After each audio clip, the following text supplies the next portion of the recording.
bienvenue sur Médiane TV et l'invité de la rédaction. Aujourd'hui, je reçois Mohamed Amin Sabibi.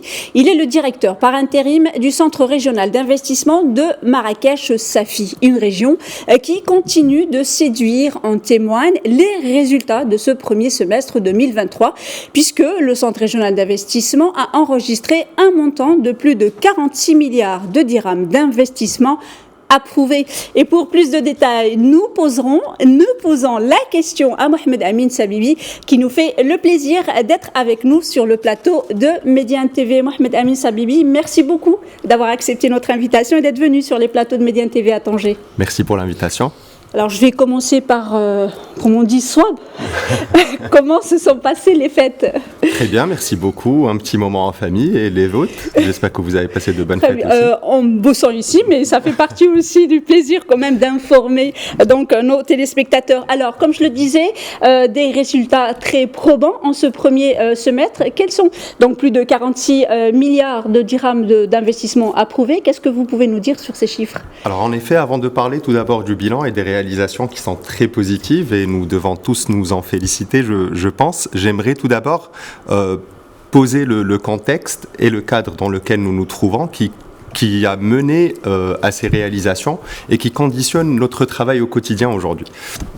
L'investissement, et surtout l'investissement privé, on parle d'investissement privé, est le chantier majeur au Maroc actuellement.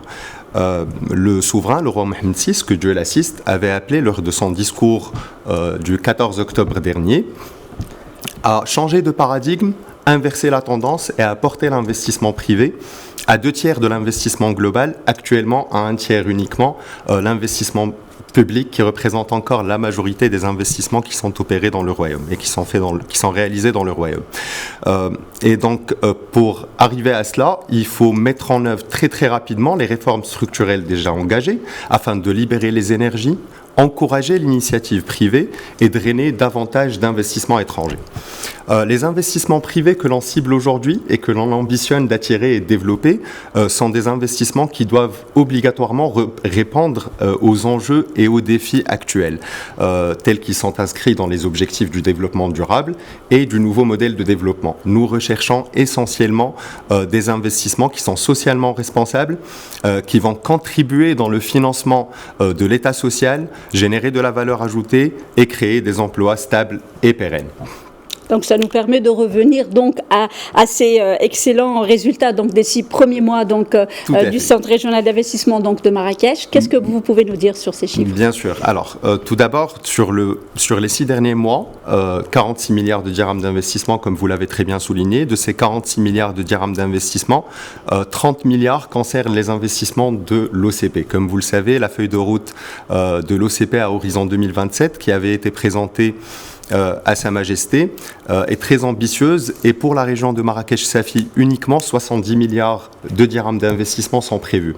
Les investissements de l'OCP sont aujourd'hui considérés comme des investissements publics dans la nomenclature avec laquelle on travaille, mais ces investissements contribueront à créer un écosystème du secteur privé autour de ces investissements et conduiront in fine à de la prospérité.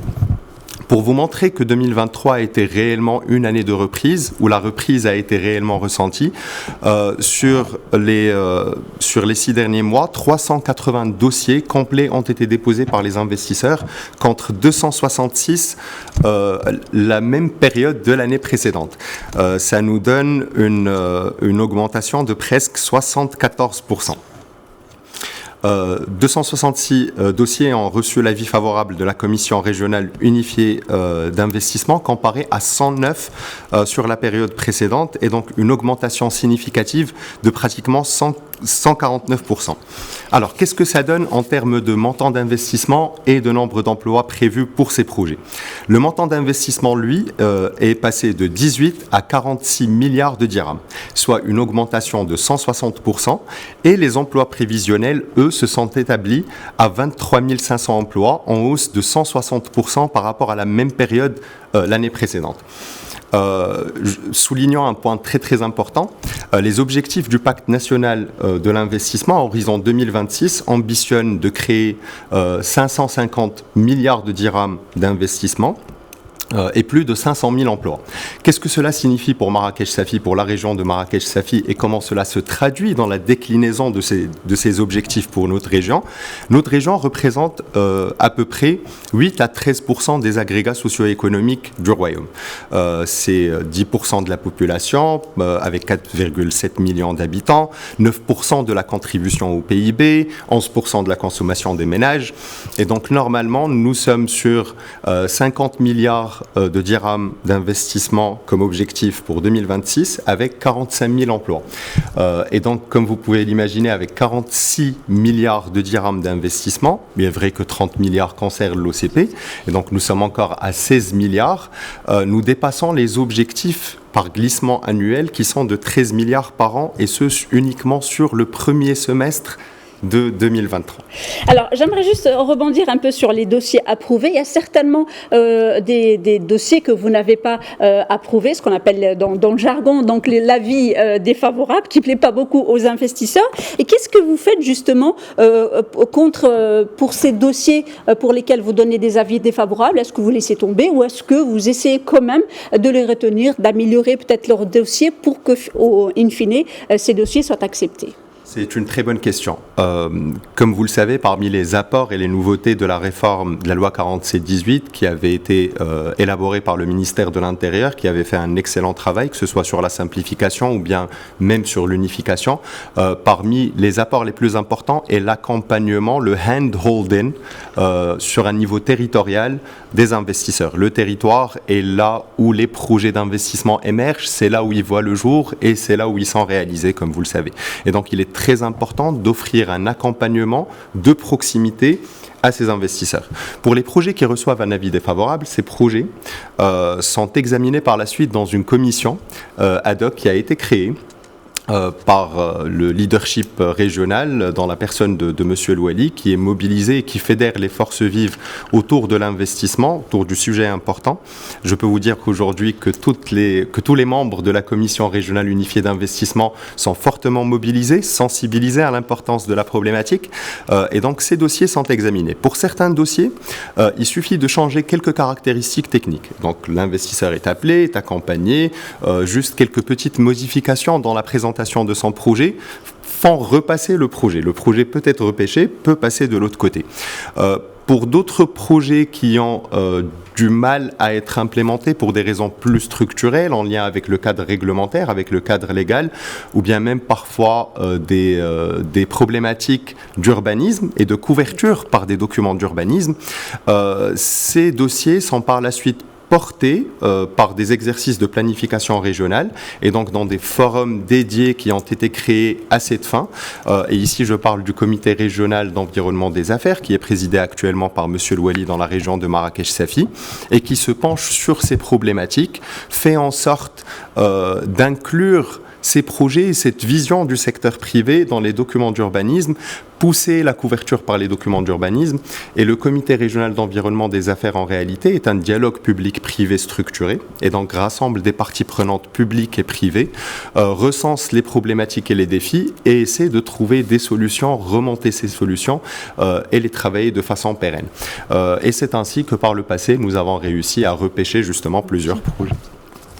Alors, comme le disait, donc des chiffres probants pour le premier semestre. Et quels sont un peu les secteurs qui ont le plus attiré les investisseurs? Puisque un peu, je vois dans votre note de présentation, le tourisme reste quand même le secteur le plus concerné en fait par. Enfin, il arrive en premier. Enfin, le secteur du tourisme arrive en premier en termes d'investissement. Le secteur du tourisme arrive en premier, arrive en tête en termes de nombre de projets, avec 42% contre 45% à la même période de l'année précédente. En termes du montant d'investissement, la lecture change, encore une fois en raison des projets OCP. L'énergie et les mines arrivent en tête en termes du montant d'investissement. Le tourisme en termes de montant d'investissement ne représente que 12% et 13% des emplois générés. Cette lecture un peu de la ventilation sectorielle nous donne une idée sur les secteurs qui sont fortement créateurs d'emplois et qui ont un ratio emploi sur CAPEX très intéressant et c'est ce que nous recherchons en réalité aujourd'hui. Ces secteurs sont l'industrie, le tourisme et aussi le commerce et la distribution. D'accord. Alors, ça me permet donc, vous me facilitez un peu la tâche par rapport à, comme vous dites, donc des secteurs qui sont diversifiés. Je sais qu'au niveau du CRI, donc vous multipliez un peu les mécanismes pour accompagner les investisseurs, qu'ils soient jeunes ou moins jeunes. Vous avez donc créé ce que vous appelez les centres.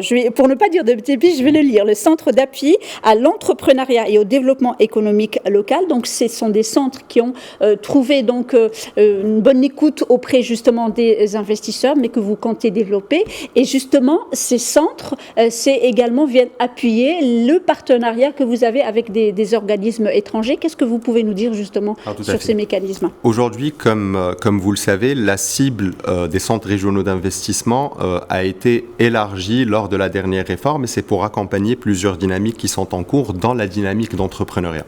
On ambitionne aujourd'hui au Maroc de devenir réellement un pays d'entrepreneurs et de favoriser l'émergence de cette nouvelle génération d'entrepreneurs et également d'investisseurs.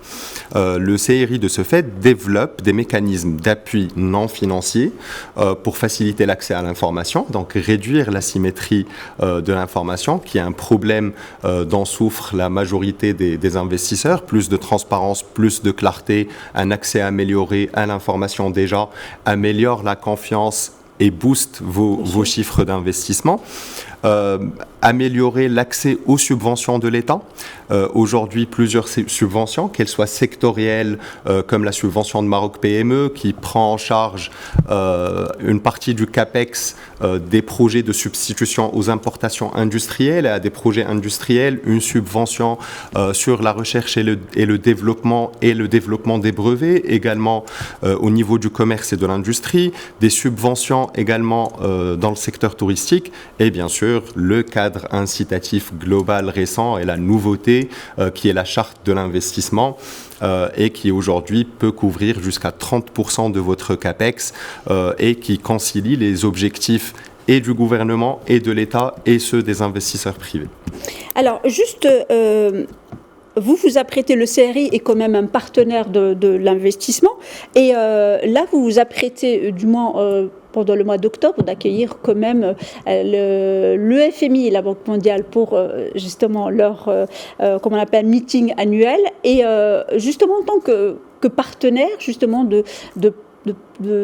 d'organismes financiers ou d'organismes financiers publics ou privés. Qu'est-ce que vous attendez généralement de ce genre de rencontre et comment vous vous préparez à ce genre de rencontre? Nous avons la chance à Marrakech d'avoir une marque internationale, une certaine notoriété de la brand Marrakech sur laquelle nous capitalisons. Nous avons la chance d'être dans une destination MICE qui accueille des événements de très très haut niveau. Récemment, le Bloomberg New Economy Forum ou le GITEX, et bientôt, comme vous l'avez très bien souligné, les assemblées annuelles du FMI et de la Banque mondiale, où plus de 10 000 personnes de très haut niveau sont attendues. C'est une opportunité pour nous, bien sûr, de saisir cette occasion et de faire connaître les atouts multidimensionnels de Marrakech Safi, qui lui permettent aujourd'hui de se positionner sur plusieurs secteurs productifs, qu'ils soient industriels ou bien même touristiques. Et donc, pour cet événement qui arrive, nous avons prévu des activités en marge de cet événement et des workshops afin de faire connaître la marque d'investissement Marrakech Invest. D'accord. Alors, en attendant un peu donc cet événement qui aura lieu donc en octobre prochain, donc on va se focaliser sur la période d'été, c'est la période des vacances. Peut-être pas les vôtres, parce qu'on va parler des Marocains résidant à l'étranger quand même. C'est la période, donc l'opération Marhaba a déjà démarré en juin, une opération bien sûr sous le patronage du roi Mohamed VI. Vous êtes des partenaires justement des Marocains résidant à l'étranger qui veulent donc investir au Maroc. Quelle relation avez-vous justement avec donc cette tranche, on va dire, d'investisseurs? Comment vous les accompagnez? Est-ce qu'il y a des structures, on va dire, spéciales dédiées aux Marocains résidant à l'étranger? Alors, cette catégorie d'investisseurs a toujours été très importante au Maroc, étant donné que c'est la première source de rentrée de devises, et elle a toujours été historiquement. Historiquement, l'ancienne génération de MRE épargnait plus qu'investissait, ou bien investissait plutôt dans l'immobilier, ou bien dans des secteurs de la demande intérieure, on va dire, et pas autant sur les secteurs productifs. Aujourd'hui, avec une deuxième, troisième génération de MRE, cela change. Et donc, nous avons des Marocains résidant à l'étranger, qui sont nés à l'étranger, qui sont entrepreneurs dans l'ADN, qui sont entrepreneurs dans l'âme, et qui souhaitent rentrer au Maroc et contribuer aujourd'hui à la dynamique économique que connaît notre royaume. Nous en avons vu sur les 2 dernières années, nous avons pu accompagner des projets très ambitieux de Marocains résidant à l'étranger.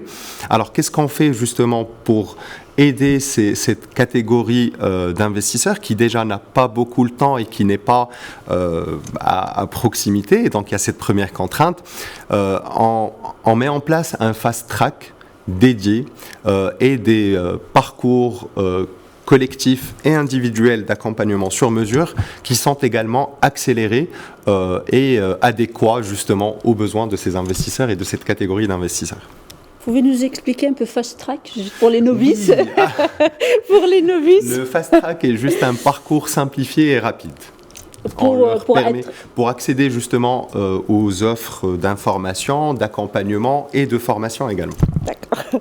Alors, ça me facilite un peu quand vous dites c'est une génération, les Marocains résidant à l'étranger, donc vous avez une nouvelle génération, certains sont déjà entrepreneurs là où ils habitent et bien sûr, ils continuent d'investir ici au Maroc. Donc, c'est quand même une catégorie avec laquelle vous avez besoin d'être en contact toute l'année et justement, le CRI a développé une vraie politique de digitalisation. Qu'est-ce que vous pouvez nous dire justement sur ce contact permanent, parce que le temps le veut, qu'on le veuille ou pas, c'est l'ère de la digitalisation. Comment cela fonctionne-t-il et est-ce que vous trouvez du répondant de la part de vos investisseurs, qu'ils soient marocains résidant à l'étranger ou de simples investisseurs lambda? Alors, la digitalisation a été vraiment le levier de simplification le plus important de la réforme 47-18, la loi 47-18. La plateforme CRI Invest, qui a été développée pour les 12 CRI et qui aujourd'hui gère le parcours de l'investisseur du dépôt de son dossier jusqu'à son passage à la CRUI, jusqu'à l'octroi de l'autorisation ou de l'acte administratif demandé, et qui permet vraiment même de collecter de l'information par rapport à l'investisseur, de profiler ces investisseurs et d'être dans une démarche prédictive et proactive en termes de promotion. Donc ça, c'était la première nouveauté. Bien évidemment, cette plateforme offre plus de transparence, vous donne un meilleur tracking sur les délais de traitement de dossiers, des délais qui aujourd'hui sont opposables et qui deviennent nos Key Performance Indicators au niveau des CRI. Donc la plateforme pour les 12 CRI, CRI Invest, a été vraiment une révolution et une étape importante dans le processus de dématérialisation de l'acte d'investir. Très important dans le doing business. Après, chaque CRI a développé sa plateforme avec laquelle il communique, on va dire, avec les investisseurs, avec laquelle il fait la promotion de son territoire régional. Cette plateforme pour nous, c'est marrakechinvest.ma. Et sur cette plateforme, vous pouvez retrouver les atouts du territoire, les secteurs porteurs, les secteurs prioritaires pour le développement du territoire, avec des présentations, des éléments qui vous permettent de réaliser vos études de marché, mais également un baromètre, un observatoire de l'investissement, CRI Analytics, qui vous donne des chiffres agrégés sur les investissements, sur la dynamique économique, des chiffres macro sur la région et également l'ensemble des offres d'accompagnement du CRI et des partenaires, des autres intervenants et des offres incitatives également. Alors, peut-être que cette digitalisation permet justement à des gens qui n'ont peut-être pas accès directement au CRI, et ça d'être informés, et ça me permet de vous poser la question par rapport à l'équité territoriale. C'est vrai qu'aujourd'hui, on parle de Marrakech, mais vous avez aussi Sidi Kaouri, vous avez, sur lequel vous travaillez, Safi, Hamna, donc vous avez Essaouira, bien évidemment, qui rentre aussi dans la juridiction du CRI Marrakech-Safi.